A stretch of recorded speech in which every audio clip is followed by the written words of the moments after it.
commitments that he's been making in the last year, and Congressman Ryan and the congressional Republicans, as one person said, have already done what Governor Romney is promising he'll do for the nation. So this is one of those rare cases, for real. It's almost like running against an incumbent. That was Vice President Joe Biden talking just a few minutes ago in Virginia about his Republican opponent, Paul Ryan, who just happens to be a fellow Catholic. And with two Catholics on the presidential tickets this time around, it's all new possibilities for the Catholic vote. The Obama-Biden campaign unveiled its Catholics for Obama team this week. Now, in 2008, you may recall, Catholics voted 52 to 46% in favor of Barack Obama and Joe Biden, who is a Catholic. Now, joining me now is Democratic former Congressman Patrick Murphy of Pennsylvania and Catholic Advocate President Matt Smith. Gentlemen, it's good to have you here today. Patrick, I want to start with you because Catholics have voted for the winner 8 out of 9 of the last presidential election. So why has there been such a strong correlation between the winner of the election and the winner of the Catholic vote?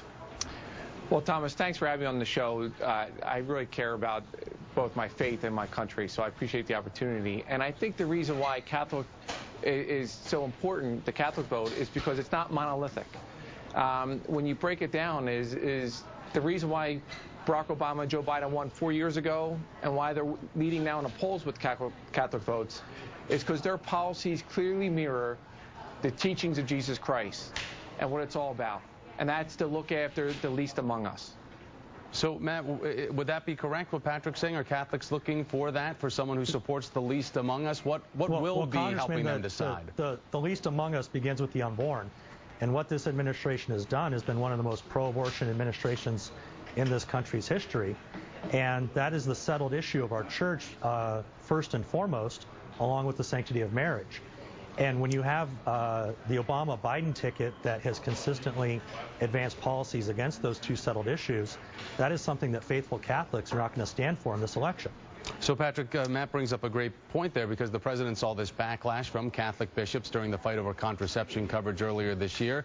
Do you think this could impact the president as Catholics go to the polls in November, knowing where the left ticket stands and knowing how strong of an opinion that, of course, Paul Ryan has and doesn't even support abortions when it comes to incest or rape? Right, and Paul Ryan also believes that we should ban all birth control as well. He voted for that. But Thomas, it goes, the Pew Research poll from 1 month ago in July shows that the Catholics in the pews where I sit, like I was on Sunday Mass this past 10 o'clock in the morning, this past Sunday with my 2 kids, the view from the pews are that they support the policies of Barack Obama and Joe Biden. And the reason why is that there's now a clear contrast. I mean, if you want to talk about the Catholic bishops, let's also talk about the Catholic nuns and the friars, all who have said that the Romney-Ryan budget is immoral.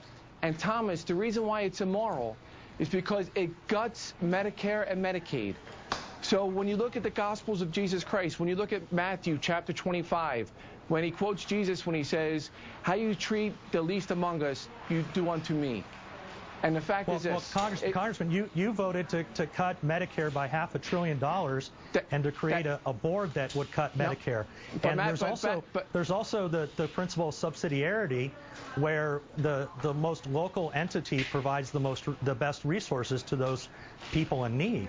And that's a fundamental discussion of the Paul Ryan budget that you're attacking right now. No. Let's be very clear.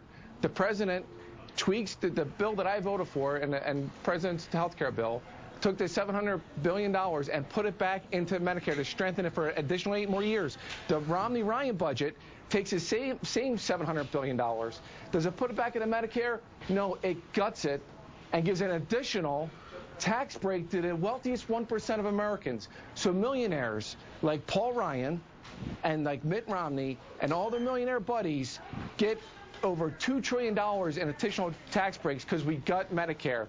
And Medicare supports those seniors in nursing homes who need the help in the twilight of their lives, helps poor children who are in the children's health insurance programs, the disabled. That's who it affects. And when you look, and I get it, Matt, you and I, you were a Republican operative under Bush and Cheney, and I'm a proud Democrat. But the facts are this. is that the Bible, Jesus Christ never spoke about contraceptives, so we don't know what exactly where he felt on that. But it's forcing the church to cover where Jesus Christ feels the ending of life about the poor and wanton greed, and that is what that budget is. It's violating religious liberty. Matt, real quickly though, one thing to look at from the view of Catholics is that no matter what, there will be a vice president who is Catholic. And with a direct line to whoever the president is over the next 4 years. What does that mean to Catholics modern day, especially when we think about when President Kennedy was elected and Catholics were demonized for the fear that the Pope would have a direct line into the White House? Well, it's a tremendous part of progress when you had some states in our country back in colonial times where a Catholic couldn't even be elected to office. It shows a great religious liberty tolerance that unfortunately the Obama administration has been ignoring with the HHS mandate by forcing Catholic institutions to violate their conscience. So the stark contract here is between the Obama and Biden administration that wants us to violate our conscience. Matt, and isn't the bigger problem, though, with Catholics in the pews? I mean, the Catholics in the pews don't want to listen to what's coming down from the bishops and don't want to listen to what's coming down from the Pope. Isn't that the bigger problem? The fact that people are leaving the pews of Catholic churches because there is no modern interpretation. Actually, Congressman, there's been a growth in receptions into the church consistently every decade for the past 40 years. Right. And when you look at those people in church, those are the ones that are going to be faithful to the magisterium. People that are showing up, Matt, it doesn't mean that these Catholics believe in what they're being told. They are showing up, but it doesn't mean that they're supporting the beliefs that are trying to be fed to them. Isn't there a big contradiction there? And also, I would listen. Let's be clear. What they're being told by the U.S. Conference of Bishops and by the Catholic nuns is that the Romney-Ryan budget is immoral. Because it's actually, if you go back, Cardinal Dolan and Congressman Ryan actually exchanged some positive letters about the budget. And you know what, Matt? I got his letter right here. And you know also what? Archbishop Dolan's letter says this. The George Soros-funded nuns actually don't speak for the church, and that is something that actually has been investigated by the Vatican for the past 4 years. Yeah, but Matt, let me quote Archbishop Dolan's letter. Says this on page 2. This is the May 18th letter. Says, a significant part of our duty as pastors is to insist that the cries of the poor are heard and that the much-needed reform leading to fiscal discipline that is recognized by all never adds to the burdens upon those who are poor and most vulnerable. That is Archbishop Dolan's words. Gentlemen, right, but how that is handled is That's what the bill does. Gentlemen, I got